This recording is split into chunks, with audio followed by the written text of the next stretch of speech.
Good morning, everyone, and welcome. I'm Sarah Cott, SVP of Programming at The Hill.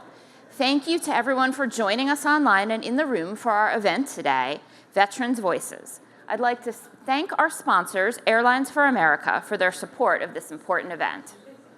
We are here today to amplify veterans' voices from across the country, highlighting their transitions from military life to the workplace environment, their accomplishments and struggles, and their real-life stories as a tribute to their service.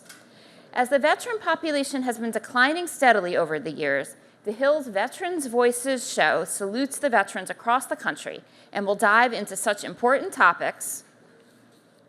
How can we better value our veterans at home and at work? What more can policymakers in Washington do to improve the lives who have served? How can the private sector and communities across the country create pathways to opportunities for veterans and their families? Before we get underway, a few housekeeping notes. If you're with us here in the room, please turn your phones onto silent for the duration of our program, but please join the conversation on social media. You can follow us on X, Facebook, and Instagram at The Hill Events using the hashtag veterans.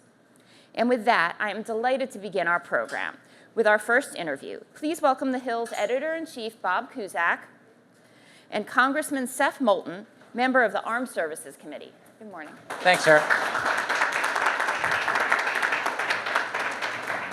Well, good morning, everyone, and thanks, Congressman, for joining us. You're welcome. Let's start off with the obvious question. There was an election last week. What happened? And where do Democrats go from here? Well, we got wiped out, is what happened across the board. And I think it is an opportunity for Democrats to figure out how to reconnect with a lot of American voters that we've clearly lost touch with and chart a new path forward. We can't keep doing the same thing we're doing. We've got to have a new strategy. And I've been trying to foster that conversation over the past few days in the party. But there's got to be a lot of soul searching, and there's got to be a lot of looking in the mirror and just honestly saying, where have we lost touch? What do you think a Trump administration means for veterans? Well, I think it's going to be a bit of a mixed bag from what little we know right now. Okay. I've worked very closely with Mike Waltz, the new national security advisor. He and I have traveled together to the Pacific to try to understand the China challenge better, for example. I think that he's a trustworthy partner. Now, to be fair, he's really, catered to, which is a polite way to put it, Trump over the past couple years. It seems to have paid off for him. But I do think that fundamentally he's smart, he's thoughtful, he's relatively bipartisan. I've been able to work with him on a variety of issues, and that's exactly the kind of person you need in that position. He's a veteran. He was in the National Guard, and that gives him a perspective on veterans issues. Pete Hegseth was just announced last night as the new Secretary of Defense. I think he's going to try very hard to politicize the military. That's been his MO at Fox News and in his variety of positions since he got out of the National Guard as well. And so that's not going to be a good influence, but he does care about veterans. Clearly, Pete is someone who cares about veterans. But you put those two in contrast with the draft dodger who's our new commander-in-chief, who clearly doesn't respect veterans, as his senior military advisors have told us unequivocally. And some Republicans like to dismiss that. No, that's just the facts. He doesn't respect veterans. He doesn't respect especially wounded veterans. He clearly thought it was good for, better for him to stay home so that someone else could go to Vietnam in his place. So at a fundamental level, the commander-in-chief does not respect veterans, but he's going to be surrounded by some advisors who do. What do you hear from veterans across the country? What are their biggest challenges and needs? Well, I think that it's amazing to look at some broad statistics that veterans are disproportionately Fortune 500 CEOs.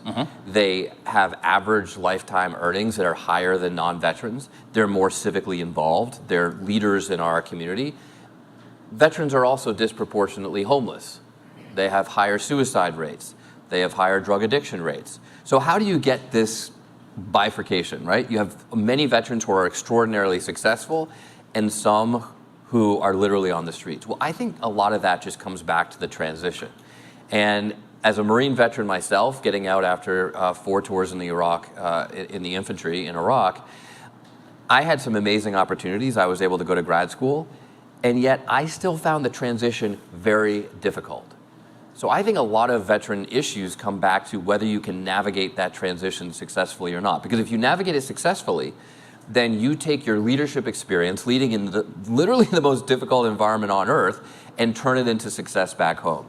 But if you don't navigate that transition successfully, if you don't deal with issues like post-traumatic stress, which I had to deal with, if you don't figure out how to turn your education benefits into a way to transition into the civilian life, if you come back to broken families and you just can't sort of get out of that spiral, then you might literally end up addicted to drugs and on the street. And so my veterans work in Congress has been focused on that initial point. We need to deal with veterans homelessness, but I'd rather deal with it by just focusing on the transition that leads to that rather than dealing just exclusively with the problem itself. Does that make sense? It does, but I got to follow up on that. As far as your transition, what was the most difficult part of it? You mentioned you have PTSD. I want to talk a little bit about that. Was that part of it? I call it post-traumatic stress because as a Marine that I served with said to me, and we served in the same platoon, Seth, after what we went through, it would be a disorder if you weren't affected by it. Okay. And so I've done a lot of work on veterans' mental health after I became the first sitting member of Congress to talk openly about my own mental health issues, which has been like a death sentence in politics for a long time, even though we know that some of our most famous American politicians in history had mental health issues. I mean, Abraham Lincoln, maybe the best president ever, struggled with lifelong depression. And if you look at what President H.W. Bush, President Kennedy have said about their experience in World War II, they probably were dealing with some symptoms of post-traumatic stress as I was. Now, I had a relatively minor case, which for a long time made me dismiss it and say, I don't need help, I'm fine. Look at these guys who can't even get out of bed in the morning. They're the ones who really need the attention. And frankly, that was wrong. That was wrong. And it took talking to fellow veterans to recognize that I had some symptoms and it would be better to deal with them, which I did. But the long story here is that was before I got to Congress. And when I ran, I kept it completely secret. I mean, no one on my team, maybe one person, knew that I even dealt with a mental health issue because this was like the biggest skeleton in my closet. Right? Because I thought it would completely derail my chances of even just getting elected to Congress. But that's not leadership by example. And the Marines preach leadership by example. So after a few years, I said, nope, I need to talk about this because it might help other people. I didn't know if my career in politics might end that night. But instead, it's kind of launched me on this mental health crusade, and I co-authored the bill to establish 988, now the National Mental Health Hotline, with a fellow veteran, an Air Force veteran from Utah, Chris Stewart, incidentally, a world record-holding Air Force veteran. I think he flew around the planet faster than anyone else. I do not hold any world records in the Marine Corps, but we were able to get this really significant piece of legislation passed that's helping a lot of veterans and a lot of ordinary Americans who are dealing with mental health issues across the country. And I want to talk about 988 because I think that's one of the best things I've ever seen government do. But tell us about the veteran component of that. A veteran calls that line, which it's obviously a lot more memorable than whatever the old line was. Right. What happens?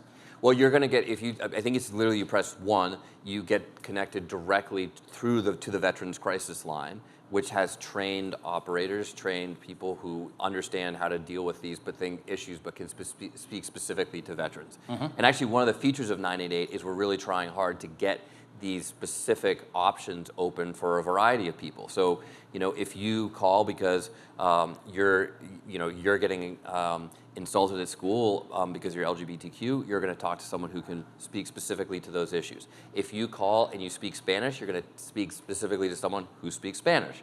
In fact, we're dramatically expanding the language components. So I don't remember how many languages we're up to now, but we're trying to make sure that no matter what language you speak, you can talk to someone in your native language. So there are a lot of ways that we're making the line more specific, but really the first way was to make sure that veterans could get help from someone who's trained to speak to veterans' issues. Going back to your mental health struggles, and so many have them, whether they're veterans or not. Do you think that stigma has changed, maybe post-COVID? Absolutely. I don't know what changed it, but I mean, I shared this story before COVID, And like I said, I thought it could end my political career. Instead, people were really receptive.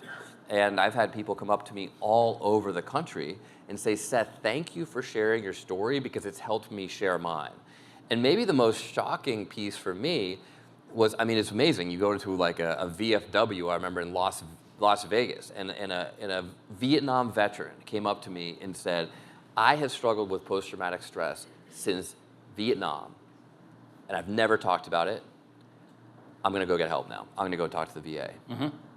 But I also had people on my own staff who I never knew had mental health issues who opened up and said, actually, you know, I've got this too. So the best part about talking about my own story is it's helped enable other people to talk about theirs. And that's really how we end the stigma. Because you soon realize that everybody is connected to someone who has a mental health issue very intimately. It's so widespread. And some of them serious, some of them more minor. But whether you have it yourself or a close family member or a friend has a mental health issue, it's something we should be able to talk about openly. So the reaction completely surprised you? Honestly, it did. I thought it was the right thing to do, but I thought there would be way more backlash, way more damage control that I would have to do. And instead, it's really been extraordinarily positive. I mean, it's still a stigma, though, right? You know, if I told you that after this I've got to go for my annual physical, no one would say, "Oh my gosh, what's wrong with you, Seth?" Right. But if I told you that I was going to a mental health appointment after this, you might be thinking, you know, is everything okay? So we've got a long way to go to get to the point where mental health is the same as physical health. We do preventative care. We just have regular checkups to make sure you don't have any issues, regardless of whether you actually seem to be sick. I mean, that's where we need to get to, and we have a bit of a roadmap to do so. But there still is a stigma in America today. I think it's important to acknowledge that. We've come a long way, but we haven't solved the problem. My brother, years ago, did a documentary about someone who came back from Iraq, a veteran, and then, you know, fell through the cracks, became homeless. And also one of the issues that film highlighted was just loneliness. You say you talked to former colleagues. How can veterans watching this, you know, what are the programs that you think are the most effective, and how do they do it? Because it's so daunting, especially when you're dealing with an issue like healthcare, VA healthcare. I mean, a healthcare system, no matter what the system is, so complicated. It's a really good point, because I think a lot of people think of post-traumatic stress as only the most extreme cases, right? Well, where you're addicted to drugs, you can't get out of bed in the morning, or whatever the symptoms might be. But I found, has anyone read Sebastian Junger's book, Tribe? A few people. This is a book about transitioning from war, but it spoke very personally to me because it talked about mental health issues that were more about just what it means to not have the camaraderie of your team, what it means to come back to a life that's so mundane and inconsequential compared to the work that you were doing overseas.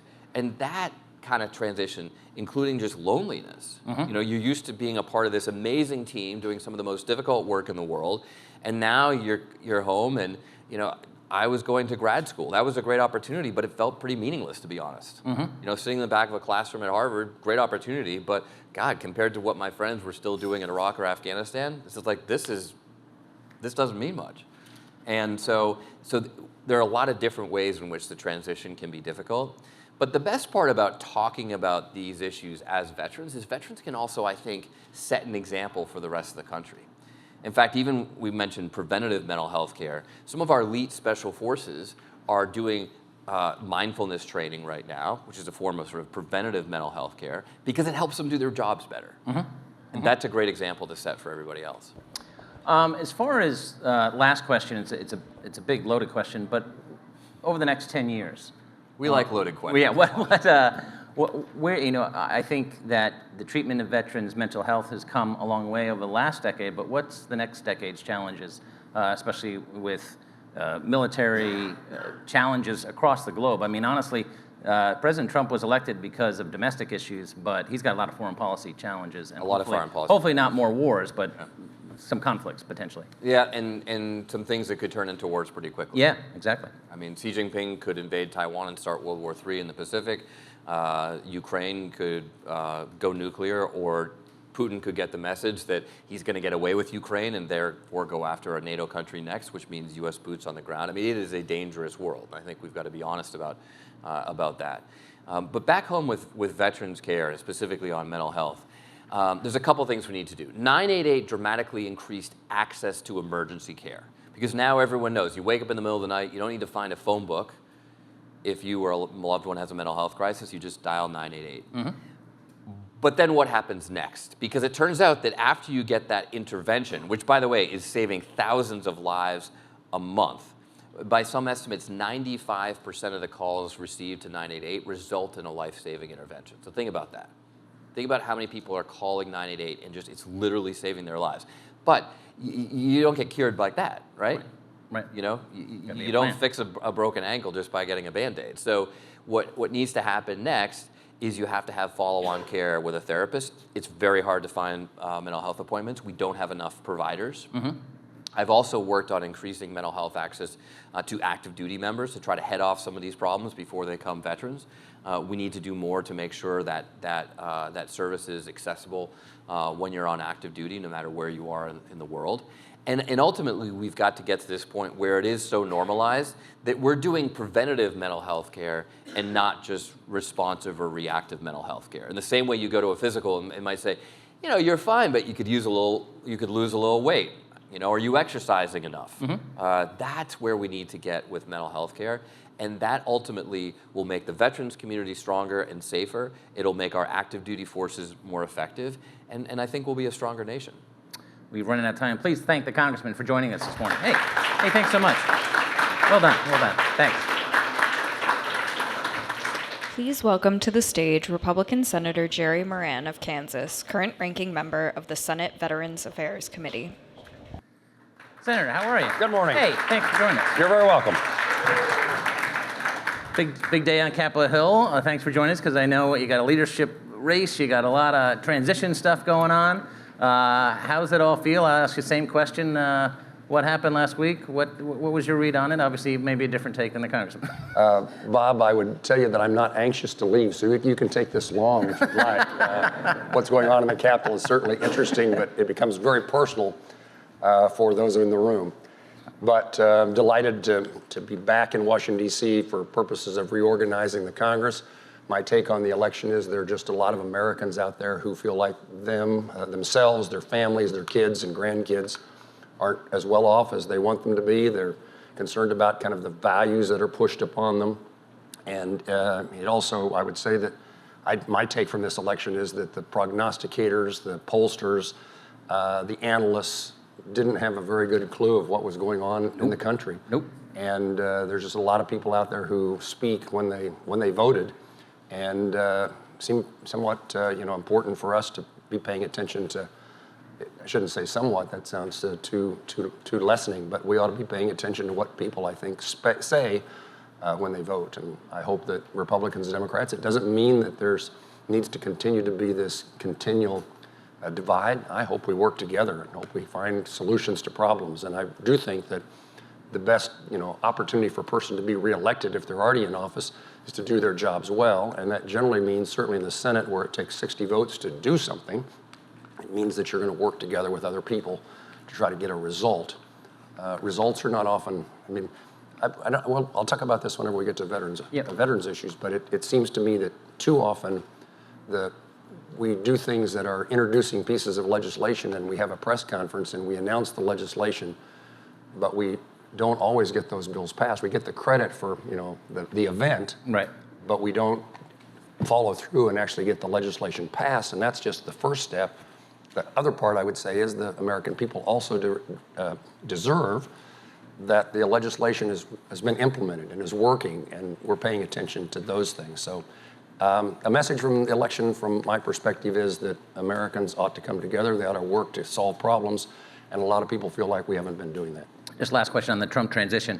What do you think of his appointments so far? Everyone is talking about Pete Hegseth to head the Pentagon. What's your view of Mr. Hegseth? I pay a lot of attention to defense issues. I'm a defense appropriator, and I look forward to having a conversation and about his confirmation. But I would tell you that I've worked with Pete, with the nominee, on veterans issues over a long period of time, and he's been very helpful, and we have a good relationship. And so I'm very pleased to what I know about him and my past experience in working with him, and I look forward to that conversation.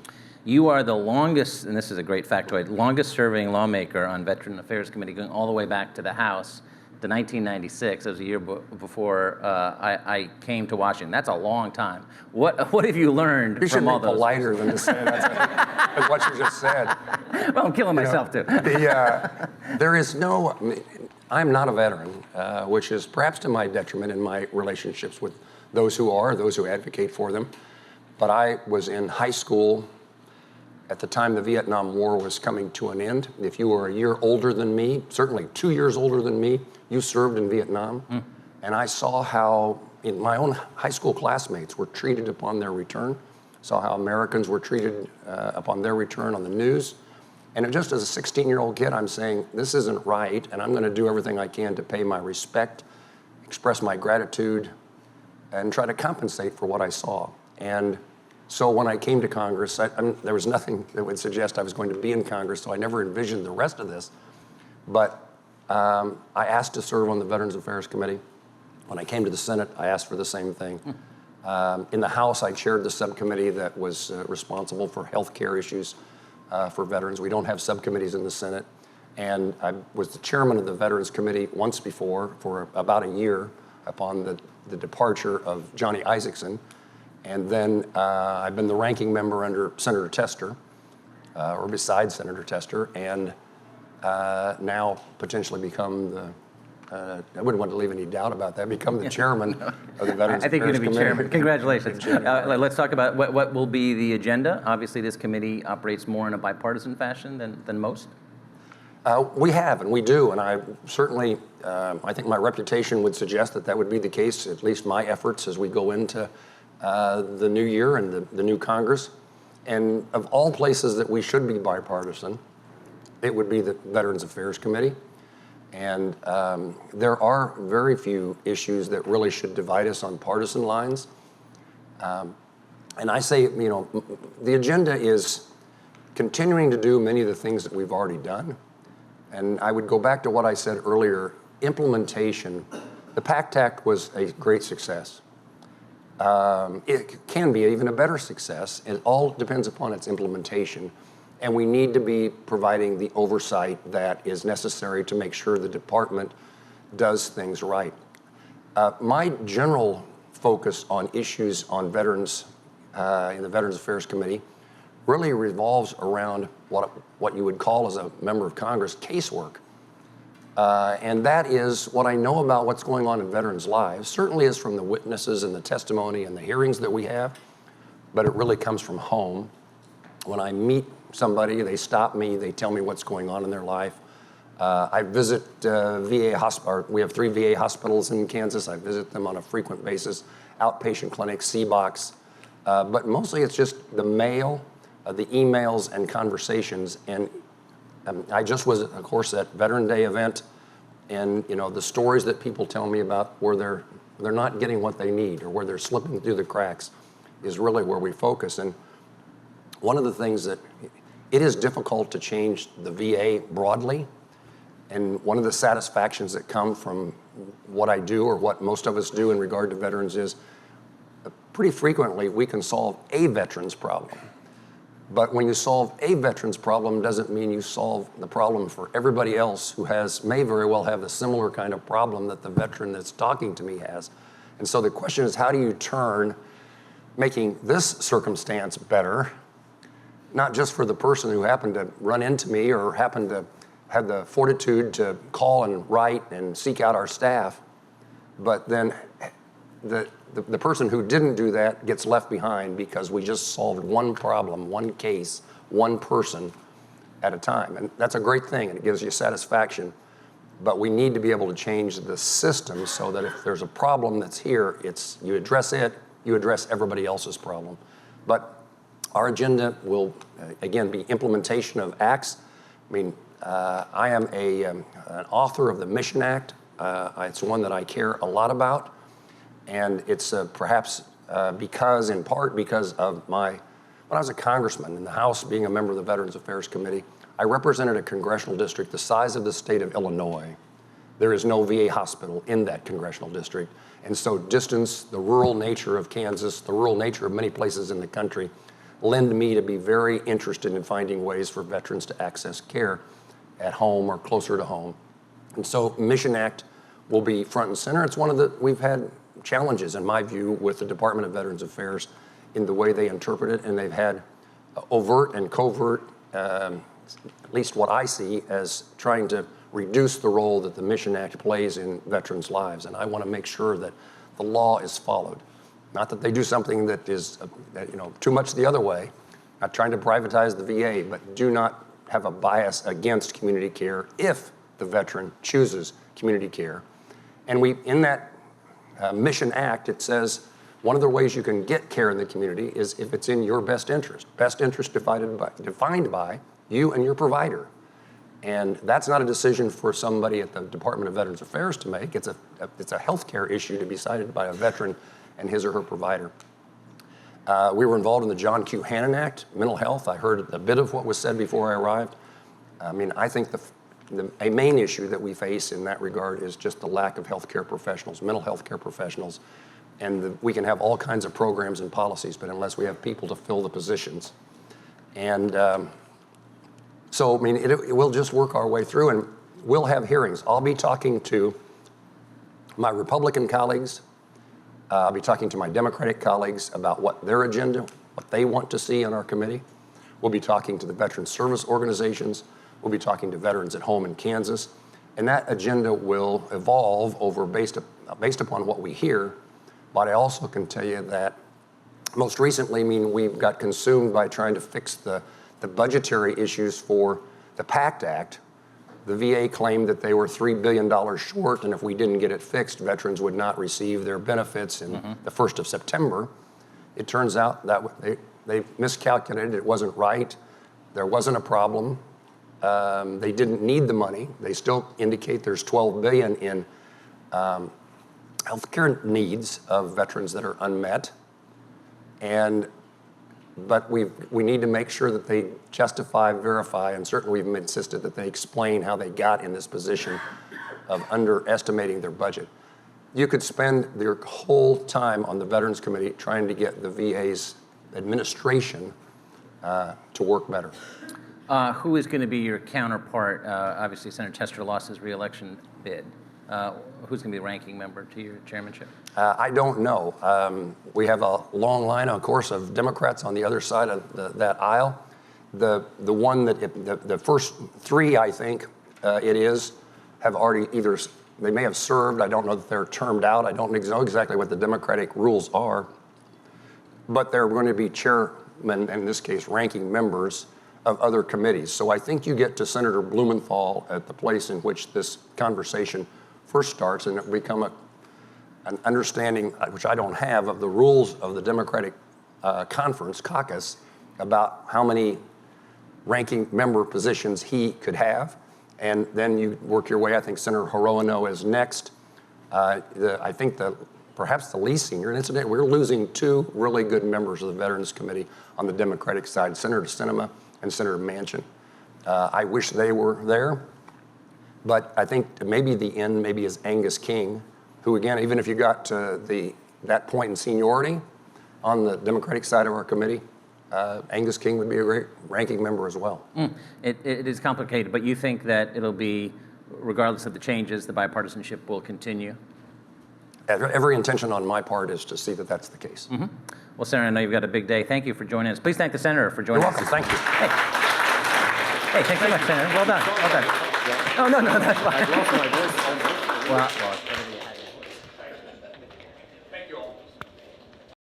Please welcome Eric Eversole, Vice President of the U.S. Chamber of Commerce and President of the U.S. Chamber of Commerce Foundation's Hiring Our Heroes. hey, Eric, how are you? Great to see you. Hey, thanks for joining us. Absolutely. Round of applause. Very nice. Well deserved. So tell us about your nonprofit, its mission, and where it goes from here. Yeah, so Hiring Our Heroes is a national grassroots organization that was created when there was a crisis in veteran unemployment back in 2011. We had a lot of young service members coming home from Iraq and Afghanistan, right on the heels of the Great Recession, and they had an awful time finding a job. And in fact, for veterans under the age of 25, just a little over 11 years ago, the unemployment rate was 30%. 30, wow.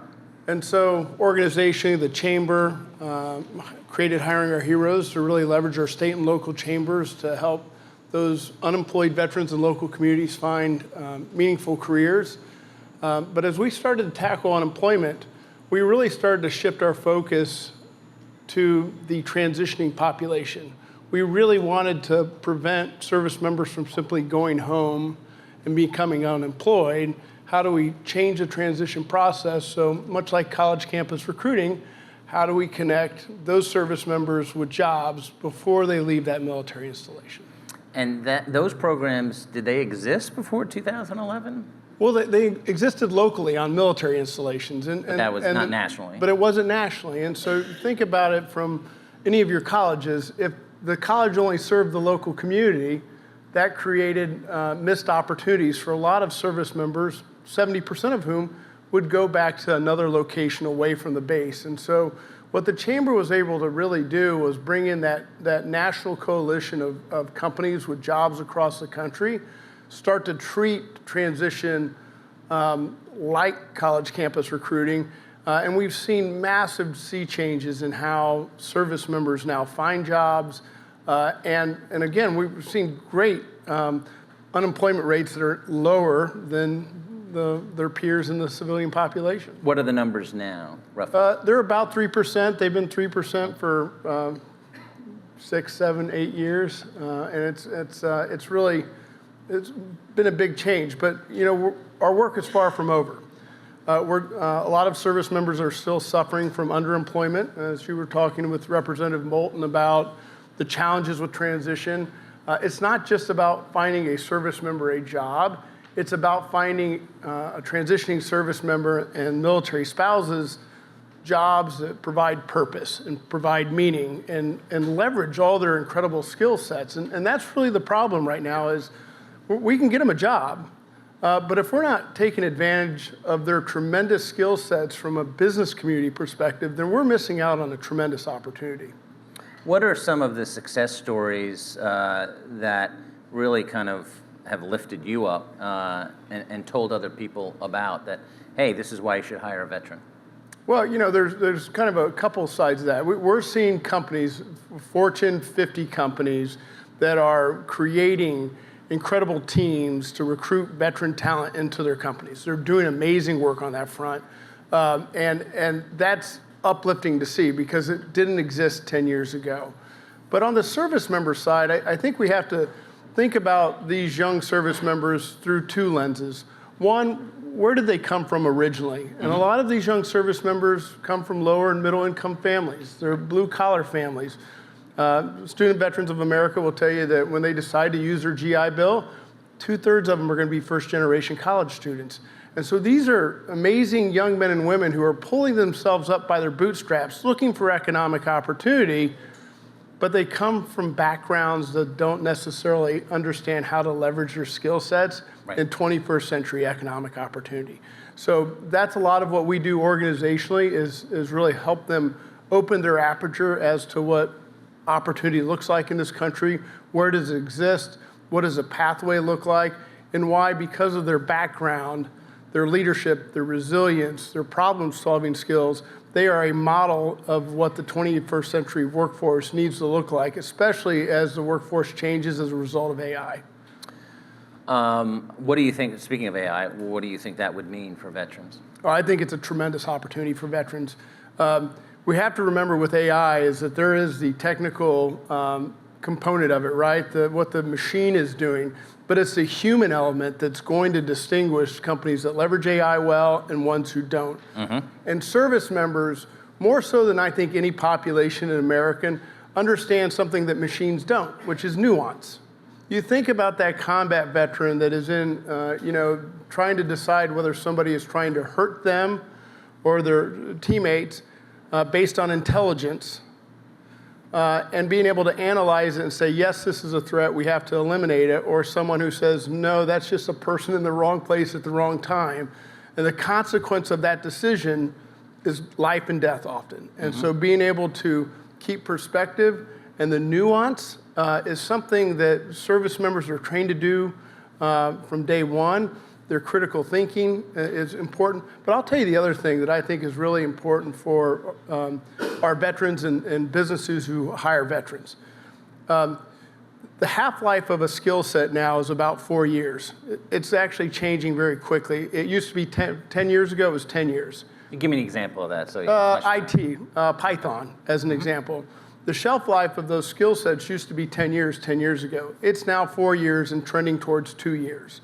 And so the adaptability, the willingness to constantly learn is emerging as this incredible skill set that companies, they want people with the backgrounds and the critical thinking, but they understand that they can train people and they're going to have to train people to keep up with the technological change that's going to occur. And do you see service members, veterans embracing that? I mean, because we have a changing economy, as you mentioned, so you've got to have that retraining of the workforce. Yeah. It's a big problem for this country as a whole. Yes, it's a huge problem for the country as a whole, and I think we have to remember that. This is not just isolated to veterans. It impacts underrepresented populations across this country, and we have to get this right if we really want to build the workforce of the future. But veterans are seizing the opportunity. They like the pace at which change is occurring. Unlike most Americans who may be a little bit afraid of change, veterans are embracing that change. They're leveraging their skill sets. They're leveraging their ability to impact their community. They're leveraging the willingness to help lead the next generation of workers in this country, and I think that's really powerful. How do you get the word out, other than speaking at events like these, both to veterans and the employment community, businesses, of this is a great program, you need to get involved? Yeah, here's what I would tell you. I don't have to tell too many companies that they should hire veterans. Okay. They get it. 13 years ago, yes, I had to tell people, like, here's the benefits. Right. That doesn't happen anymore. The real challenge that companies face, and this is going to be true both for veterans and other populations, is when somebody's resume starts to look different than someone else's, and when that skill set is based on something that's really hard to capture on paper, like leadership and resiliency, it's really hard to evaluate whether that talent's going to be a good fit in your company or not. It's really difficult, and companies are struggling across the country. They're talking about skills-based hiring. Many of them are not doing it incredibly well, but they're trying. That's why programs like the Department of Defense Skill Bridge program, which creates internship opportunities for active duty service members, is so critical, because it allows that service member to go in for 12 weeks, show their skill sets, let the company evaluate it. We run the nation's largest Skill Bridge program. We put 2,500 active duty service members through that program. 85% of them or more are getting hired within 3 months of leaving active duty, and the average salary is $115,000. It works. Wow. And importantly, they're choosing jobs for the right reason. Their retention rate is more than 2 years after service, so it's really a powerful program. The program itself, though, creates challenges for the Department of Defense due to retention and recruiting issues, because that person, when they're doing their internship and setting themselves up for their career, is away from their unit, and that hurts mission readiness. As far as what you think policymakers can do at the state, federal level, we obviously have a new Congress, 119th Congress, going to be sworn in January. What would you like to see them do, but also at the state level too? Well, we have to figure out Skill Bridge. I mean, that's critical. Right now it's putting commanders in a bad position between deciding between mission readiness and somebody's long-term career economic opportunities. That's unfair to commanders. Second, we have to tackle this military spouse unemployment issue in this country. Yep. It is a huge problem for service members. If you look at military families, the average American family that's married, 2/3 of them have dual incomes. In the military, it's around 45%. Lost economic opportunity for that family. But more importantly for military spouses, it's also the sense of purpose and meaning that careers often provide. And so one of the top issues, and it keeps coming up survey after survey, is the fact that military spouses aren't able to find meaningful employment, and it's causing service members to leave. How do you attack that problem? Well, we're seeing some innovative programs like the Military Spouse Career Accelerator Pilot that is being run through the Department of Defense. We're collaborating with them on it. Much like SkillBridge, it provides military spouses who often have significant gaps in their resume a 12-week internship opportunity. It's fully funded through a stipend, so the spouse isn't deciding between, keeping food on the table for their families and trying out new opportunities. And much like the other internship programs on the active duty side, we're seeing about an 80% placement rate and strong salaries. They're not as high as the active duty side, but we're seeing some really good progress. And so we need to see more innovative programs like that really make spouse employment a priority. But I will say quickly, Bob, what's really exciting and where there's been a tremendous change is 5 or 6 years ago, we really had struggled to find people up at the Pentagon to talk about the military spouse employment issue. We don't have that problem anymore. I mean, from the chairman, from the secretary on down, they understand how this is impacting readiness and their ability to recruit the next generation, and there's a will to find solutions. I was talking to the senator a little bit, and he raised the issue of rural and urban. As far as job placement, is this a regional issue? Are there regional problems out there? It's yes and no. I think that some of the more remote locations, it creates challenges, but even in this Military Spouse Career Accelerator pilot we're running or collaborating with DoD on, 60% of those jobs are remote. So they're able to leverage their skill sets. Okay. And so we're trying to think about this from a modern economy point of view and a modern workforce. And to the extent that employers can leverage those remote opportunities for military spouses, then those are the types of opportunities we're taking advantage of. That's interesting. So has that been a game changer? I mean, incredible. Okay.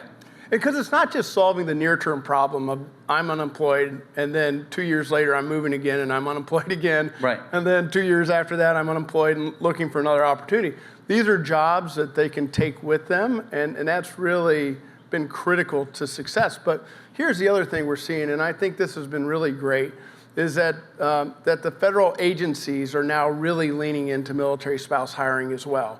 And because there are so many federal opportunities on and near military installations, it's creating a tremendous amount of portability, which is going to be critical to solving this challenge as well. Has that been a recent development, them pushing it? Yes. Okay. Yes. Like within the last 5 years or so? Yes. Okay, interesting. Well, going back to something you said that you hear a lot when you're talking about veterans, slipping through the cracks. Yeah. What are the cracks? What are the basics, especially for a veteran watching this right now and is seeking answers?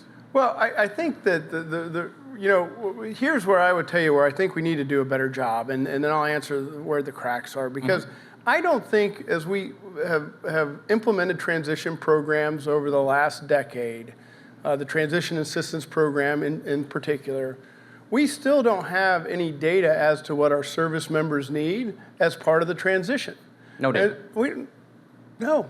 Okay. So, you're going to have a population that simply wants to go home and figure it out. You have a population that are going to leverage the GI Bill. You have a population, married service members, for instance, that has a spouse that hasn't been able to keep a job. The economic pressures on that transitioning service member are actually much greater than the 22-year-old that's going to go stay on mom's couch. So how do we start to create programs that understand what the needs are instead of a one-size-fits-all transition program? And so for a lot of service members, that one-size-fits-all is in fact the crack. It is, they're not getting the service they need. It's drinking out of a fire hose. They say, I'm just going to go home and figure it out. And going home and figuring out is not a plan. It's not a plan. And so we have to do a better job of understanding what their needs are and then stay with them. Some of the benefits like SkillBridge don't exist after you transition off of active duty. So if you're a veteran and you go home and figure it out, well, you've lost that internship opportunity. Right. And that creates transition problems too. So we really need to think a little more comprehensive about the transition process, not just as a point in time, but really as a process, so that we can better serve their needs. Well, we've run out of time. Please thank Eric for joining us this morning. Thank you so much. Hey, Really hey, great. well done, well done. Please welcome Deputy Assistant Secretary of Public Affairs at the VA, Terrence Hayes. Hey, Terrence, how are you? Good to see you, my friend. Hey. Okay, so you've worked at the VA for a while. You were there from what I know, from day one of VA Secretary McDonough. Yes, sir. Tell us about that experience. What did you learn? Learned a lot. My longevity just says that the boss couldn't find anything else for me to do. Right. So, but no, it's been the honor of a lifetime. Being a 20-year Army combat veteran, I believe in veterans taking care of veterans, and being able to serve as the spokesperson for our second largest agency means a lot to me. But most of all, it allows me to be able to have those two-way conversations with our veterans and hear from our veterans, and then take that feedback back to the boss and to our team to actually implement change at VA. And that's what we've been able to do. As you know, VA issues don't always attract headlines. They're not usually on the front page. Explain that process, how you've worked with the media. And listen, just like in movies, there's got to be conflict for a story, and media likes conflict. And certainly there is conflict sometimes. Absolutely. But compared to other agencies, not so much. So what did you learn about working with the media and how they tell the story of what's going on at the agency? Yeah, Bob, I think what I learned immediately is when I took the job is that, I wanted to sit down and meet with our press colleagues, kind of learn how we could communicate better with them, how we could use them as that platform to engage and educate our veterans. So I sat down with every single one of our national beat reporters, one-on-one. And again, just to build that relationship and sometimes rebuild that relationship. I'm very proud of what we've been able to accomplish, because prior to us coming on board, we've had 11 secretaries, and this is the first secretary, Secretary McDonough, to actually conduct press conferences on a monthly basis to account to the American taxpayer, to account to members of Congress, and of course to account to our veterans. So, and then we've even expanded it even further. Now we have our undersecretaries meeting with the press on a monthly basis. Of course, I chat with the press on a daily basis in my team. So being able to reestablish that relationship was critical in order for us to actually educate our veterans on the great things that we're doing at VA. Let's talk about the great things you're doing at VA. What are you and the Secretary most proud of? I think we're most proud that more veterans than ever before are coming to get their care and receiving their benefits in VA's history. That should be a barometer of what our success has been. But as Secretary McDonough says often, our veterans will be the judge of that. But also, until every veteran and survivor has received the benefits that they've earned, we're not going to stop. So our mission is not complete. We are excited about the great things we've done. I know the ranking member mentioned the PACT Act. We are very excited about what the PACT Act has done for veterans and surviving families. But again, there's so much more work for us to do to ensure that every single veteran who was impacted by burn pits, by Agent Orange, by many other toxic substances because of their service receives what's due to them, and quite frankly, what they deserve. So we're going to keep pushing the gas until our last 60 or so days are left to ensure that these veterans are taken care of. Going to the PACT implementation, that certainly legislation gets the headlines, the implementation less so. How is the implementation going, and where does it go from here? Yeah, I will say this, that implementation has been going well. I think what a lot of veterans and a lot of the American public doesn't understand about the PACT Act is that it was supposed to be a phased-in approach. And I mean, when I say phased in, many of the benchmarks weren't supposed to be hit until like 2032 and beyond. President Biden and Secretary McDonough said, no, that's unacceptable. Many of these veterans, and again, our surviving families, have waited entirely too long. So when the president signed the bill into law August of 2022, everything was on deck right then and there. Now, the great thing is that Secretary McDonough and VA have been planning for that and we anticipated that. So we had mass hirings to where we had the proper clinicians on deck, but also the individuals who adjudicate claims. So we were ready to implement that. Are there hiccups? Of course. Anything that's that large scale is going to have some hiccups along the way. But I'll tell you this, we've been able to deliver more than $7.9 billion in earned benefits in only the first 2 years to a little over 1.3 million veterans and survivors. And we're just touching the surface. And we've had individuals on the claims side of the house who have done record numbers on a daily basis. So we're definitely doing the job.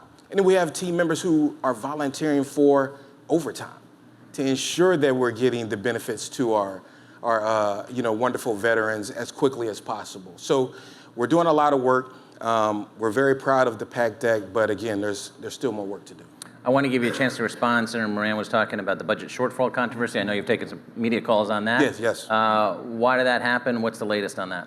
Yeah, I'm not going to get kind of ahead of that. I know we'll be meeting with the senator next week to testify on the Hill on that. So I'm not going to get ahead of that.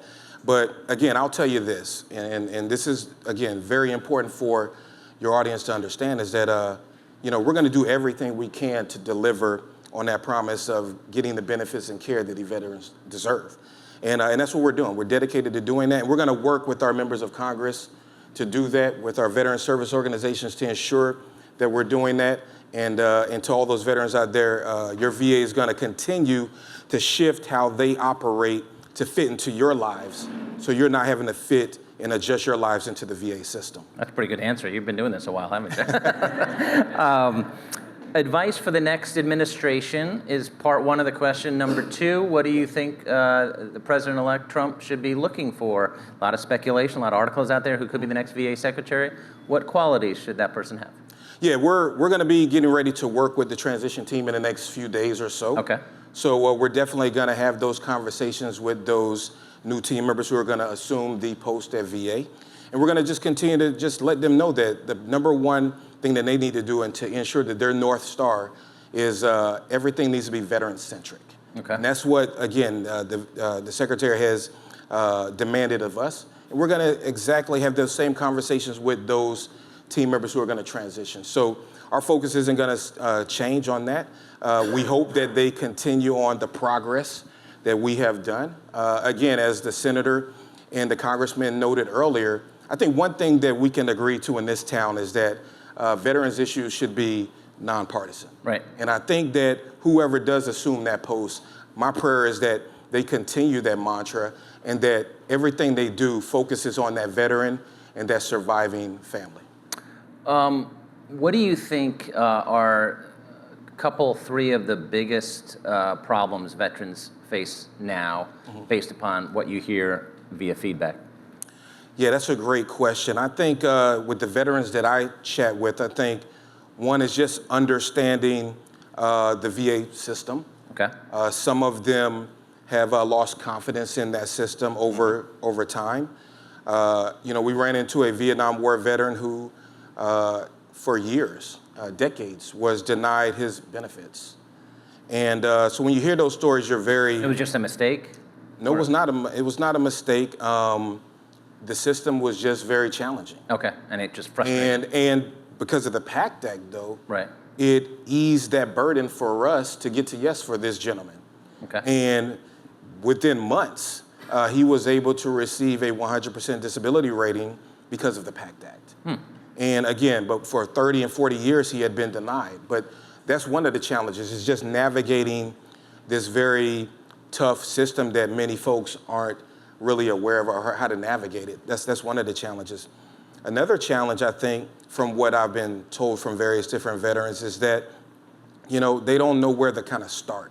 Especially after they transition, how do I file for my benefits, or how do I enroll in healthcare, or how do I get my GI Bill benefits, or how do I, get a loan, home loan, and that kind of thing. So it's a lot of things that are coming at you, especially when you're going through that transition phase that, you just don't know. For those questions, obviously the website helps, but what are other resources that people watching can reach Bob, out to? what we're doing right now is we're trying to work earlier with the Department of Defense to educate our individuals who are in service right now. Okay. So I think what we've was learned. that done before? Not as much, or not Not much? as much. I mean, we have I think great transition programs that DoD and the services run, but I think we need to introduce and educate some of what VA has to offer well earlier in the life cycle of a service member. It's not to get them to depart the military, but to educate them and their families on what is available to them when they actually do depart. Again, a lot of things are coming at you in those last stages of your career in uniform. The last thing you want to do is miss some critical pieces on the Veterans Affairs side of the house that's really going to impact you long term. So we're having those discussions with DoD, working with them on a monthly basis to figure out we can add that into the transition piece much sooner than it is now. Healthcare is important to everyone, of course, Absolutely. but it's especially important for veterans. And the Congressman was talking about mental health challenges. Where do you see the VA healthcare system? Where has it come from, improvements, and where do you think it could improve even further? Bob, before I took the job, I was not a user of VA healthcare. Okay. I came on board, and the first month I'm talking about the remarkable care, and I wasn't a user. Okay. And so I had a hospital system. I won't name that system, but what I'll tell you this is when I signed up for my VA healthcare, and the primary care physician and the care team that I have is far superior than the care that I was getting from this other organization. That is exceptional. Okay. And I trust my VA healthcare. And what I tell folks is this, is that if you're kind of wondering about how healthcare is right now, give us a shot, give us a call. At least see what you're eligible for. Visit your local VA medical center and see if this is a destination you want to call home ultimately. And then give your primary care physician a try. Okay. And then if that does not work, there's avenues to get some folks to help you there. I know the senator mentioned earlier the Mission Act and allowing our individuals to go into the community. I'll tell you this, and this is what the secretary has said time and time again.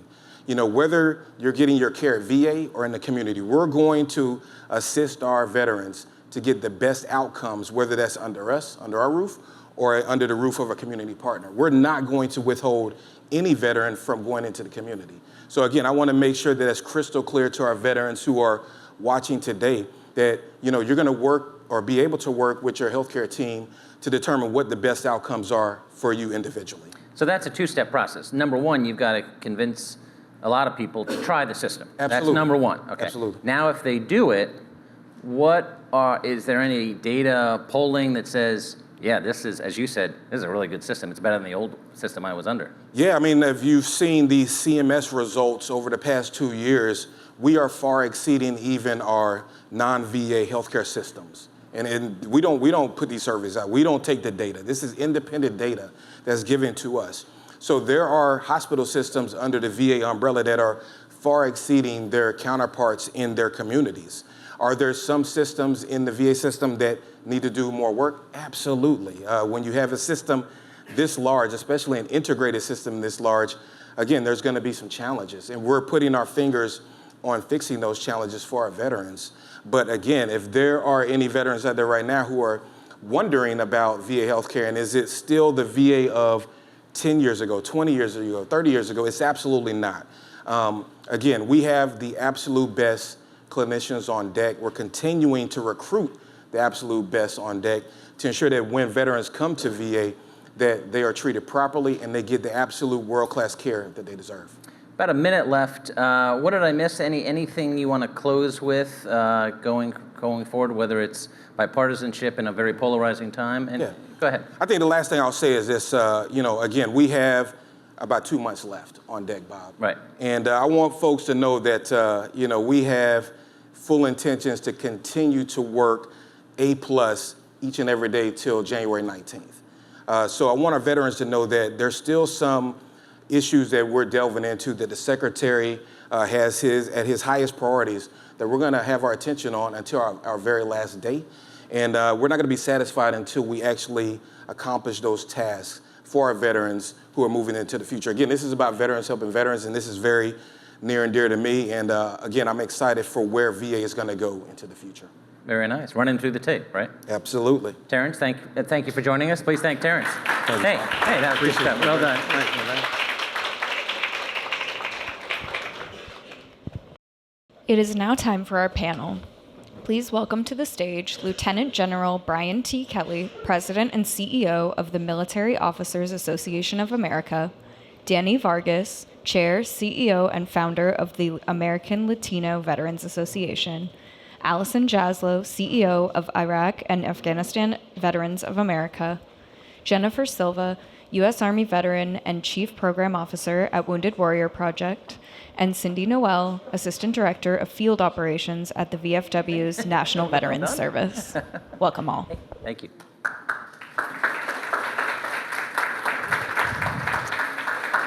Okay, a lot of experts on this panel. Why don't we go down the line? Introduce yourself and your affiliation and what you're passionate about. What's the lead of why you're here today? Yeah, so Brian Kelly, I am the president and CEO of the Military Officers Association of America. I spent 33 and a half years in the United States Air Force, retired from the position of the Deputy Chief of Staff for Manpower, Personnel, and Services. And as I had an opportunity to transition, and this position was open at MOA, I found out that my passion was that MOA's mission has been for 95 years now to preserve and protect the earned benefits. It was great when Eric talked about that earlier, the earned benefits of the military and uniformed services community. Those who are serving, those who have served, our veterans, their families, our survivors. And so the fact that that's MOA's mission and what we do every day really drives me and gives me excitement. Very nice. Yeah. So I'm Danny Vargas. I'm the founder, chairman, and CEO of the American Latino Veterans Association. Also a fellow Air Force veteran myself. I founded the organization because I think it's important to begin to change the narrative and tell the stories of Latino contributions to the military from the Revolutionary War to today, and to help the 1.5 million Latino veterans in our country thrive. We're about 9% of the total veteran population today. By 2046, we'll be 16% of the veteran population. We are right now about 19% of the active duty force, 25% of the Marine Corps, but only 8% of the Officer Corps and less than 3% of the flag officers. So we need to do more to make sure that we're helping that population thrive and telling their important stories. My name is Allison Jaslow. I am the Chief Executive Officer of Iraq and Afghanistan Veterans of America. I am a U.S. Army and Iraq War veteran myself. This is the second time I've been in a leadership role at IAVA. I was last at the organization from 2016 to 2018, but I've been CEO since this past March. We are the leading voice and the leading advocacy organization for the post 9/11 generation of veterans. And to your point about what inspires me today is I actually think that one of the great privileges of leading IAVA in this moment that we're in right now is that the post 9/11 generation of veterans are ascendant in America today. You're seeing that on Capitol Hill here in Washington, but also in the private sector. And I think it's a really exciting time for our generation to be in a position to lead when America needs us most. Great, thanks for having me. Jennifer Silva, I'm the Chief Program Officer at Wounded Warrior Project. I am an Army veteran, served in the 90s, and really what we are passionate about is changing the way that veterans are cared for in this country and ensuring that they have access to the best world-class care. And we also have a big ground game of direct programs to the warriors and families that we serve across the country and internationally. So we have a mix of that plus our advocacy efforts and really being the voice of the wounded, injured, and ill veterans who have served post 9/11. So we're grateful to just be in the fight. I've been there 16 years, and I get passionate about that big goal of changing the way that veterans are cared for. Good morning, everyone. I am Cindy Noel. I am the Assistant Director of Field Operations for the VFW. So I manage the pre-discharge claims representatives who sit on the military bases and process all the pre-discharge claims for active duty service members. I am here because I was one of the people sitting in a TAP class in 2014 when I decided to retire within 7 months because I did not want to go to a military installation where my 8-year-old would be exposed to meth in a military community. And so I decided to retire in 7 months. My, at the time, general said, go see a guy on Andrews Air Force Base. And I went to see a guy, and that guy is now my director at the VFW. And that guy sat down with me and went through every page of my medical records. and he helped me file my VA claim. And after that day, he was like, do you want a job? I was like, no, I just want to go be a mom. And, and I decided to become a B2D rep, or a pre-discharge claims rep. And for the past 10 years, I've been serving the community at Camp Lejeune, and I'm now the assistant director managing the team. But essentially, I've just been paying it forward, right? I've been helping active duty service members do what this guy did for me 10 years ago. And that's why I'm here, making certain that when someone is leaving the military, they're prepared, they're ready, and when they leave, they get the benefits they deserve. Along those lines, and you're all veterans, thank you for your service. Cindy, you mentioned your personal experience, and I just want to open up to anyone else and want this to be a free-flowing discussion, so jump right in. But as far as anyone else, their personal experience of being a veteran and how it's helped them do their job now, to understand, yeah, I get it. Not to say non-veterans can't get it, but, well, they don't have the perspective you guys do. Who wants to jump in on that one? Well, one of the things that we see is that transition from active duty is there's a sense of purpose that is lost. And I want to make sure that even though I served pre-9/11, in my transition I was not in combat. In my transition into the civilian workforce, that loss of purpose was a problem. So what Eric mentioned earlier, that really resonated with me in ensuring that especially women warriors, we find that they are least recognized for their service, and they have about a 10K pay gap annually. And so we want to make sure that transition, they bring all of those great skills that Eric mentioned to the workforce. They have a great work ethic. They know how to project manage. They know how to forecast. All those things in work as part of a team being the biggest thing. All of us, this is said across the whole space, all of us believe that transition could start earlier while they're in active duty uniform, and then help make sure that transition is really successful, because the nation is better for it when they transition well. Sorry, Brian, did I? I'm good. I'm good. I served in the Army, but I'll steal a phrase from the Marines: adapt, improvise, and overcome. And I think that building kind of that resiliency in our service members is something that is very valuable these days, where you see disruption everywhere. Right. To Jen's point, also melding that with finding a new sense of purpose is definitely important post-service. But I do think that service members have had to endure hardship and also figure out how to come back from it in a way that many of our civilian peers haven't, and is super valuable. It's it's those traits that aren't necessarily on your resume, right, but also allow you to deal with the unexpected things that are coming at you in the world today. Yeah, right. The one thing I would add, Bob, I would just say, broaden it out a little bit, right? So we think of veterans, I think we've talked a lot about how important it absolutely is, the transition period, but making a good veteran starts when we start recruiting them for service, right? The entire experience, from the very first time we start their recruiting, how we deal with them while they're serving, how they're led, what the quality of life is for their family, how they transition, how they get VA healthcare, how they make a final transition. All those things matter in what I call an ecosystem of that community as to how we take care of those folks. And not only is it important from a veteran perspective, but if we think of that ecosystem and how important it is to the nation to have volunteers to serve, the most important thing is that those experiences they have, each of those places, during transition afterwards, are powerful enough for them and positive enough for them. Not that there isn't sacrifice. Military service comes with sacrifice. We all know that. There's going to be. But on balance, if it's positive enough, they're going to recommend to the next person. And when they talk to the kid down the block and they're talking and asking about military service, they're going to tell them about it. When a family member is talking to another family member about what their experience is, it'll become important enough that they say, I recommend you serve, right? And I think that's what becomes really powerful, looking at it as a whole ecosystem, and not just from the transition period, but from the very start to the end, makes great veterans. Danny, I saw you shaking your head there. I would add that in addition to resilience and all the other items, it would be a sense of maturity and responsibility. We're asking young people, 19, 20, 21-year-olds, to be responsible for other people's lives and to be responsible for the millions of dollars worth of equipment that's out there and the intelligence that's gathered and so forth. So there's a lot of responsibility that's gained at a young age that these young people are able to take with them into their civilian lives. But there's also a mission focus. So among the soft skills that we talk about is that ability to work as a team, to be focused on the mission. The challenge, though, comes with when they do transition to civilian careers, that mission focus also has to transition to self-focus, right? At least in the community that I serve, for example, once they do their service and get out, they don't think about their needs. They don't think that it's incumbent upon them to seek out the benefits that they've earned because they've already done their duty and they've served their service.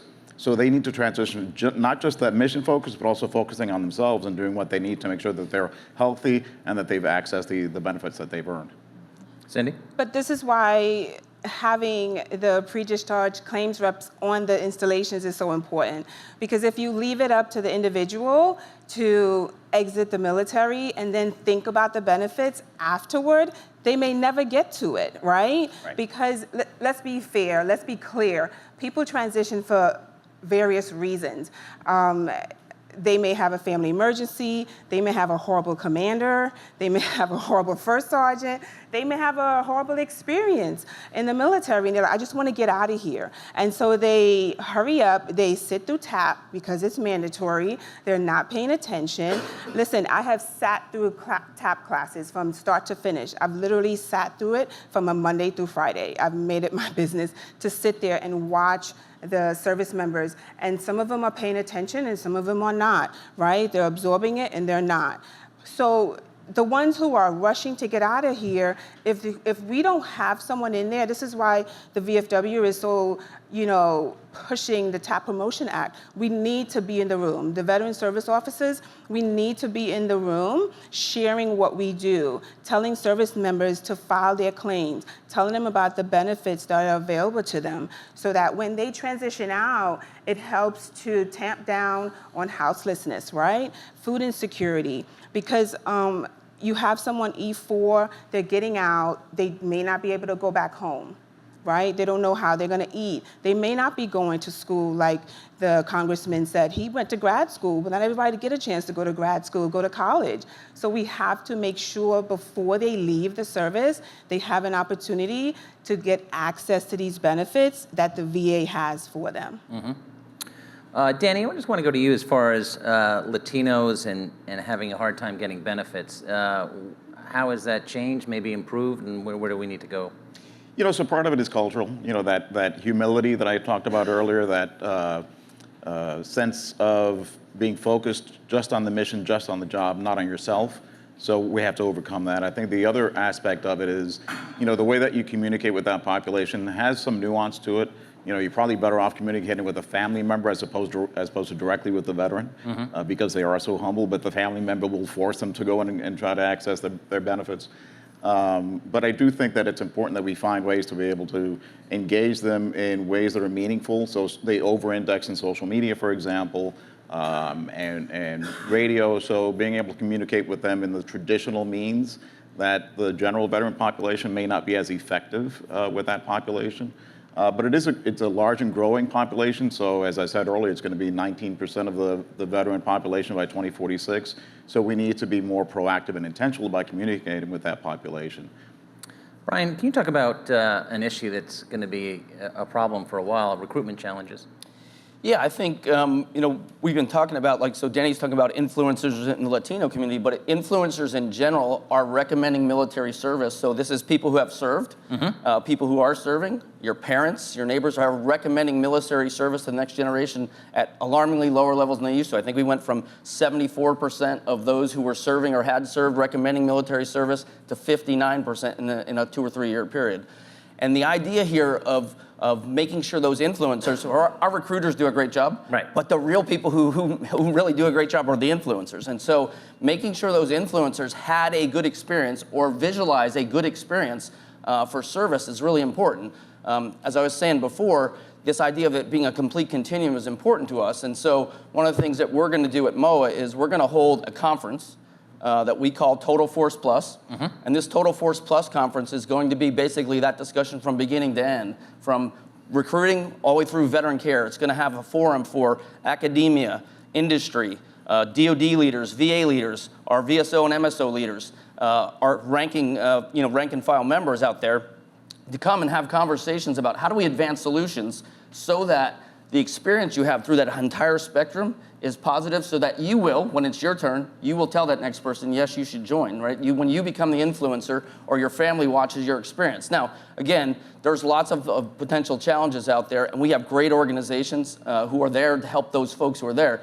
But veterans can be thriving as well. It's not all, we're not all broken and we're not all those places.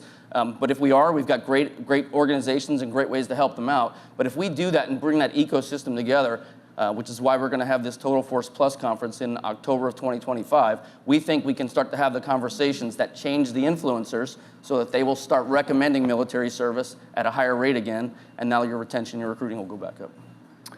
Along those lines, anyone else want to jump in as far as getting the word out, what Brian said, holding conferences, having events like this, but you have a legacy media that's becoming less and less important. Kids, including mine, get a lot of their news on TikTok. How do your organizations get the word out, and how has that changed, and how is that going to change over the next 5-10 years, Allison? For recruitment? Yeah. I'd say a couple of things. One, first, I'm a big believer in the fact that the cultural zeitgeist in America drives a lot. So it would be great if we were still in the era where everybody's grandfather served, but we're not anymore. But if Hollywood puts out more Top Gun Mavericks, recruitment will, it makes military service look sexy, right?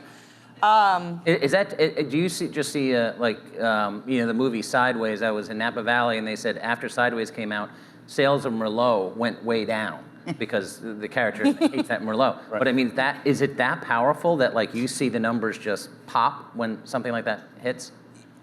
I mean, I'm not working over at the Pentagon, but I do think that it's helpful. And if you ask people in the Department of the Air Force, they actually did see a spike when Top Gun Maverick came out in recruitment.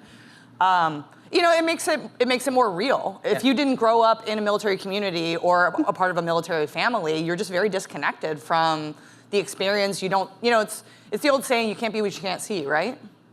And so if you don't see it, then you can't envision it as a career path for yourself. But to your point also about TikTok, we are very proud to be a partner of TikTok right now. We launched our specific TikTok account last November, last Veterans Day.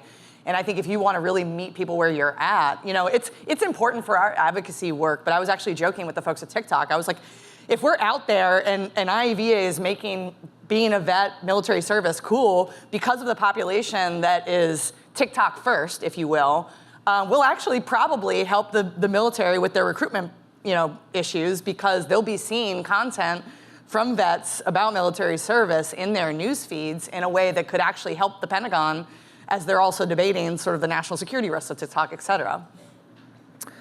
Jennifer, what do wounded warriors need? You talked about access before.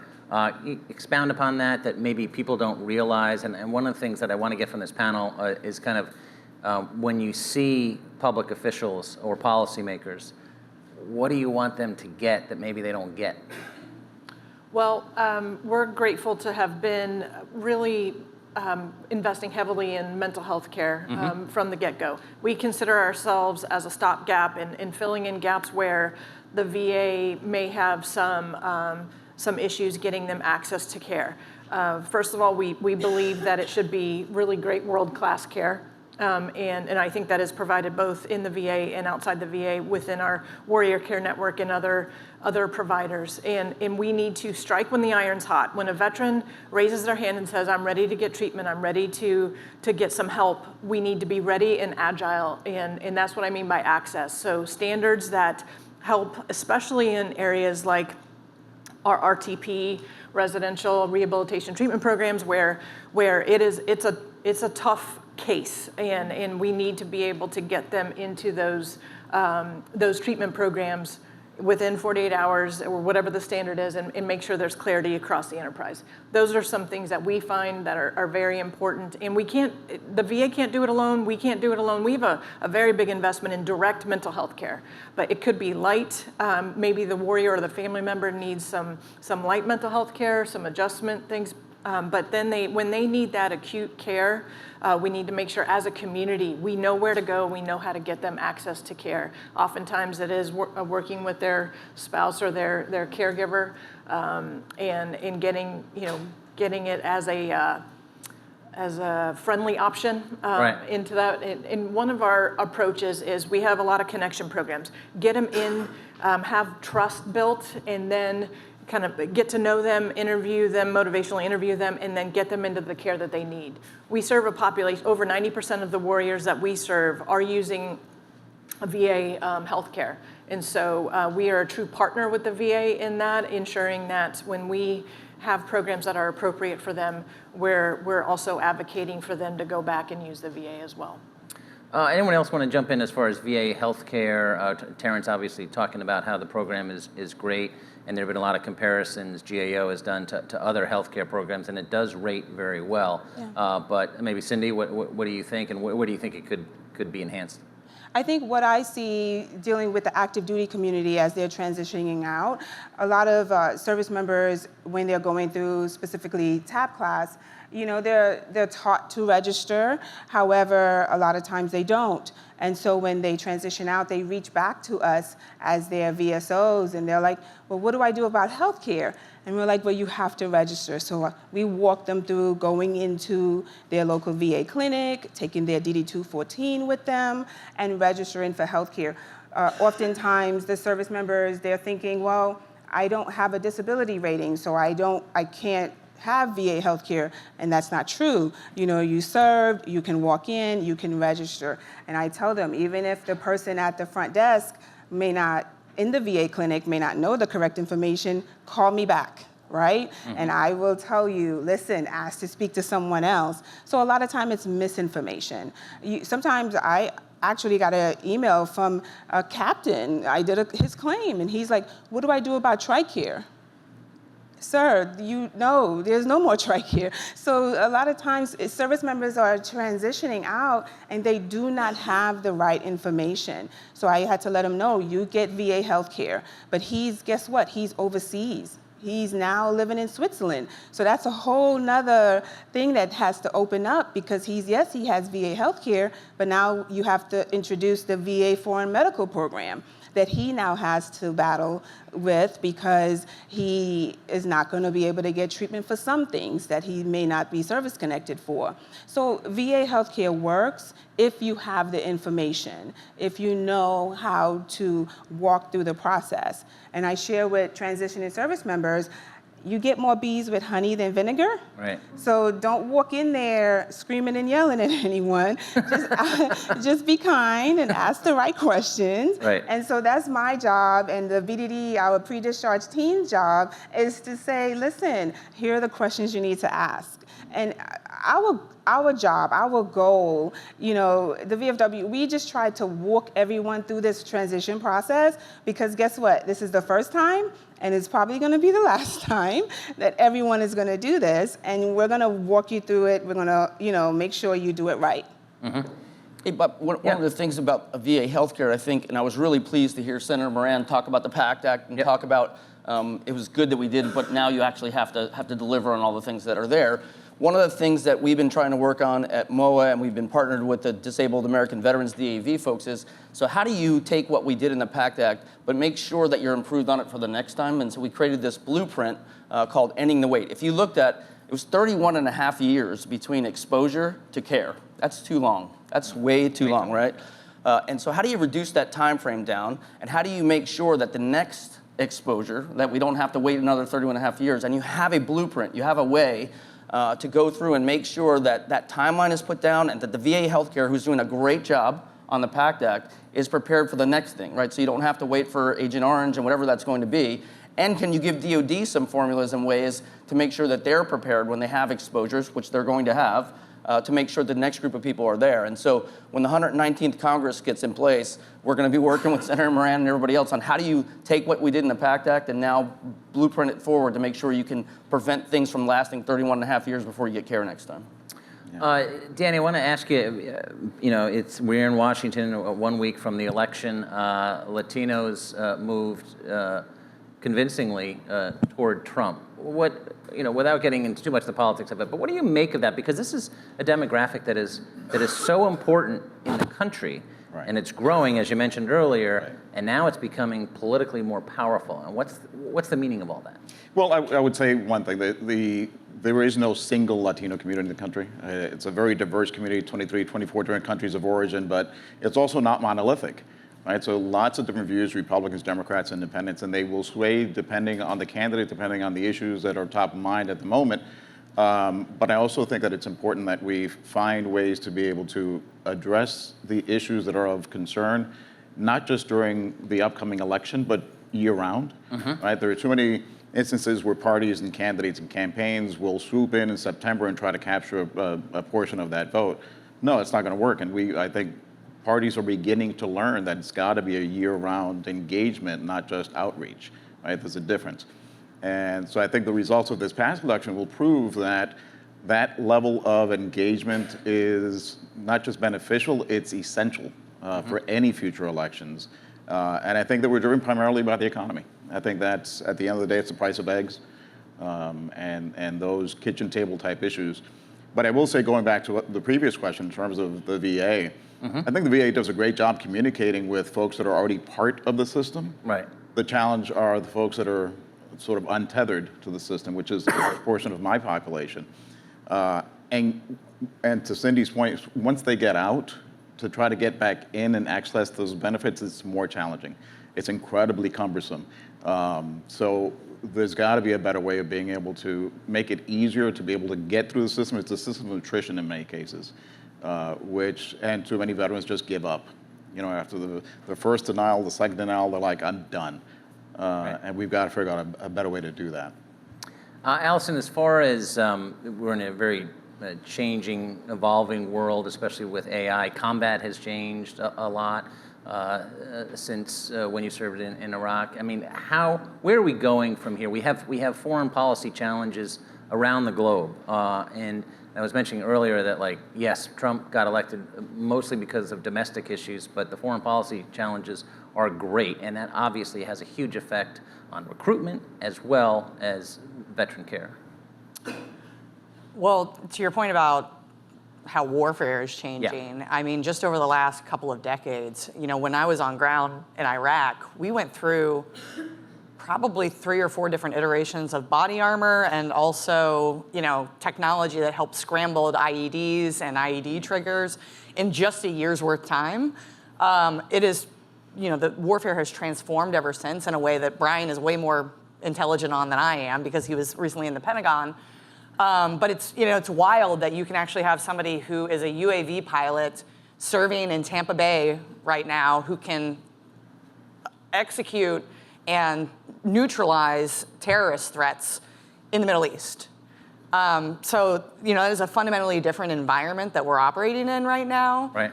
And I think it also comes with, like, unique challenges. You know, our generation of veterans have deployed over and over again in ways that other generations didn't. You know, you also have, I'll give you a good example, you have the UAV pilot who is told that there's a threat somewhere, and then CNN reports that it wasn't a terrorist. It was a dad and his children. And the mental health implications of somebody carrying out their duty and finding out, regardless of the great intelligence that we have, that they unintentionally impacted an innocent civilian's lives, like, that is not only just a unique challenge, but it's also a very isolating challenge that UAV pilot is dealing with, and also dealing with at their home while it's being litigated in the national news media. So there are things like that that are still, you know, I think, dynamics that we have to continue to watch, at least when it comes to what the warfighter is experiencing throughout all of this. You know, in addition to just the impact of multiple tours on especially the special operations community. The last thing I would say is, you know, I think one of the things that's very important to our members and is a priority for our organization right now is we are fighting terrorism right now under authorizations of military force that have been left open-ended since 2001 and 2002. I think most of our members are not doves by any mean, but they do believe that Congress has a responsibility towards those who are serving today and their families to appropriately debate and authorize when they're sent into harm's way. And I think it doesn't get enough attention, but there are troops in Iraq and in Syria right now who are deployed under a authorization of military force that was passed after 9/11 to authorize the Afghanistan war. And we all know the state of the Afghanistan war right now. So I'll leave it there. Anyone else want to jump in on that as far as like revising 20-year-old laws? Yeah, I will not jump in on the law piece, but just to highlight what Allison was talking about on the changing on the warfare and how it changes to the healthcare piece. That example that she was going through with the UAV pilot, right? So think about the UAV pilot, as she said, who in today's battlefield is in combat, literally in combat. But not only are they home, they have to watch TV, they go home to their family that night. They have to integrate back with their family in their home that very night. So the mental health challenges, the stress challenges are different, but and the stress of, are you considered the same level of warrior if you were doing it from the desert in Nevada as you were if you were in the streets in Baghdad? That is a big mental health issue, and it is something we're going to have to start wrestling with as we do more AI stuff, as we do more info warfare, as we do more UAV things, and something that we'll have to watch as our VSO and MSO organizations dealing with the VA and how they deal with the health issues that those folks have might be a little bit different than what it was before. Congressman Moulton was talking about the mental health challenges he encountered, first presidential candidate to acknowledge, not admit really, saying, hey, listen, I needed help. Where are we on that? He mentioned that COVID has changed the game. We do a lot of mental health events, and we've seen some real progress, but who wants to jump in on that? I know that the congressman mentioned the stigma has maybe lessened. I would have to disagree. Okay. Just because I'm at Camp Lejeune, right? And we're seeing people, we're talking to service members every day, and whether it's someone who, a junior enlisted or a junior officer, all the way up to a senior enlisted or a senior officer, they are still hesitant to relay any mental health challenges. They are still hesitant to relay the fact that they have been exposed to IED blasts numerous times, not just once, twice. They're still referring to it as, I just got my bell rung. Or they're just saying, oh, this happened, or it was just a little bit of something.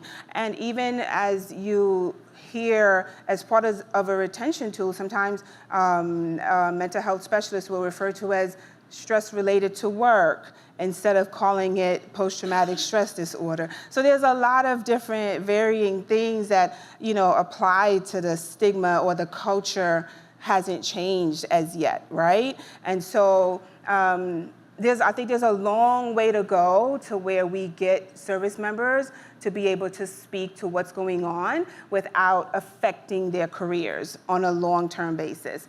And until that specifically changes inside DOD, we'll see more people transitioning out of the military, hesitant to say what's actually going on with them, and VA won't be able to treat them the way that they should, because it still exists today. It's 2024, people are still struggling. Same thing with service members who experience military sexual trauma. They're still afraid to say what's wrong, what happened. And it's both men and women. There's a stigma that it's mainly women who experience these things. And so I hear what he's saying. I heard him earlier, but I promise you today, as we deal with active duty service members transitioning and filing VA claims, they're still hesitant to talk about mental health concerns. Allison, and then actually, you want to start and jump in right there? Yeah. Okay. I would say that we have a very large investment in mental health care, and we see great work being done both within the VA and in the community. But there's a national shortage of mental health providers, and so we have to, in my opinion, the space needs to embrace access to great care, but also having agility with how care is delivered and where it is delivered. We find that a lot of the warriors that we serve do talk about it, and they are willing to share their story. The sooner that they can share their story and another warrior sees themselves in that story, then it goes to what you were talking about with the stigma. It's like, okay, I see myself in that person, I'll get to help. But I would say the VA Careers Act is helpful in terms of getting the proper pay for those professionals to choose serving veterans as their career path. But it's not just a veteran problem, it's a national problem. But I think there's actually a ton of innovation that's being done within our Warrior Care Network, where we're looking at how to be more precise with the care. They get a year's worth of care in 2 weeks. That type of innovation in lots of other organizations are doing very innovative things as well. It needs to be embraced as the entire way that we serve veterans. That's what I think. Go to Allison and then Danny. Well, I was just going to make a couple of points. One, I think it's yes and. I think the congressman got out as a company grade officer as I did, and if this, it's possible that the stigma has changed for our generation, but until our generation is in the top of the leadership in DoD, can they culturally change the entire organization? So it just takes time.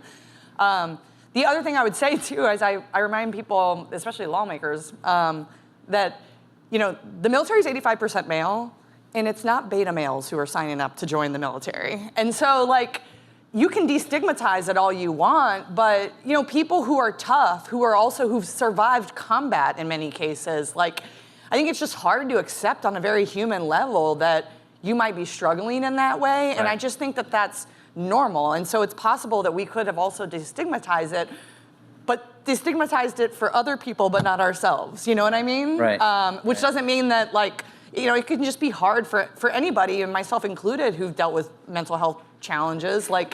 It can just be hard to just accept at a basic level that is a struggle that you're having, Right. I was just going to dovetail directly off of that. I mean, it's the stigma that's associated not just with the system or with the community, but also oneself. In my community, we've got to face the double stigma of not just, veterans and military members that are stigmatized by reaching out and asking for help, but within the macho community that I serve, getting them to the point where they can raise their hand and say, I don't feel right. There's something going on. Getting them to that point is a challenge, and that leads to other issues. That leads to substance use disorder. That leads to domestic abuse. That leads to a whole host of other pathologies that are manifesting themselves in ways that our communities need to be able to address. There's a practical element to it too, that making sure that clearances are not denied as a result of seeking out mental health services. For those that are seeking civilian careers in the intelligence community. So there's a lot of practical matters. We know that every time we see a jobless veteran, that's awful. Every time that there's a homeless veteran, that's horrible. But every time a veteran takes his or her own life because they didn't access the mental health services that they needed, that's a national tragedy. We need to do better. As far as one thing I wanted to talk about, and Cindy, I liked your anecdote about having to tell people, hey, this is what's going on, because we've all called customer service for a variety of reasons, and they say, go to the internet. And a lot of veterans are older. My family, they don't know how to use the internet, and they click on the wrong thing, and they get hacked all the time. Especially if they're older. And how do you reach them? Especially, Danny mentioned substance abuse. How do you reach that withdrawn? It's not an easy question, but withdrawn veteran who's, he's suffering from loneliness, substance abuse. How do you reach that person? Maybe that person's in their 70s or 80s. Any thoughts from anyone on that? I think that's difficult because, listen, I call my 23-year-old my IT support, right? and mine's 25. And I just figured out how to screen share, and so she's like, push the button, which one? And so thankfully I have IT support, and IT support walks me through how to do things on the phone. But with the VFW specifically, thank God we have our posts at our local posts, and older veteran can walk into one of our older posts and they find that camaraderie.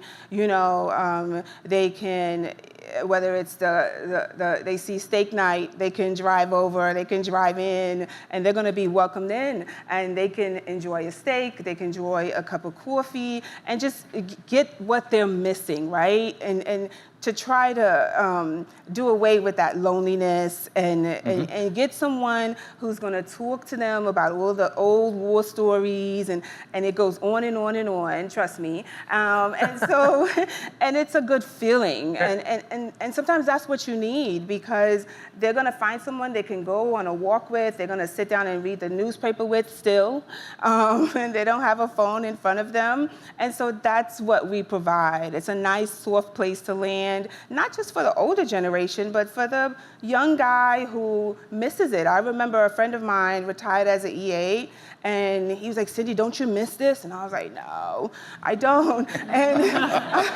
I was ready to transition, but I was looking at him like, what's wrong with you? But VFW is for someone like him. E8 kind of probably thought he was going to make it to the E9 and didn't, but needed something else, right? And that's what VFW provides. Anywhere USA.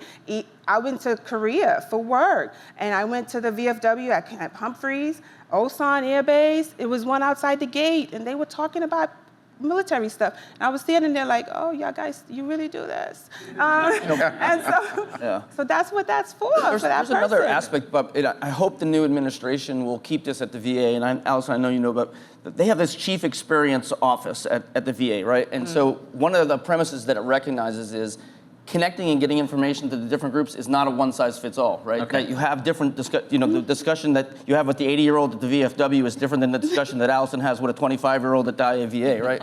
And so their grade, their report card is based on what is the experience for somebody who connects with VA? What is the experience for a 25-year-old looking for how they get their benefits? What's the experience for a 50-year-old? What's the experience for a 58-year-old? What's the experience for a 70-year-old and an 80-year-old? But understanding and recognizing that they're not a one-size-fits-all, that you have to go for different methods, different ways to communicate and get information to all those different sources, I think is really powerful, right? I think it's the chief experience officer and holding the chief experience officer accountable for recognizing what is the experience of the person connecting to the VA is something that really, I think, it's leaped them forward a little bit, and I hope they continue to do forward going. Well, give you the last word. Yeah, one final point. Jen made a reference to this earlier, but I'm a big proponent in educating the people who love veterans.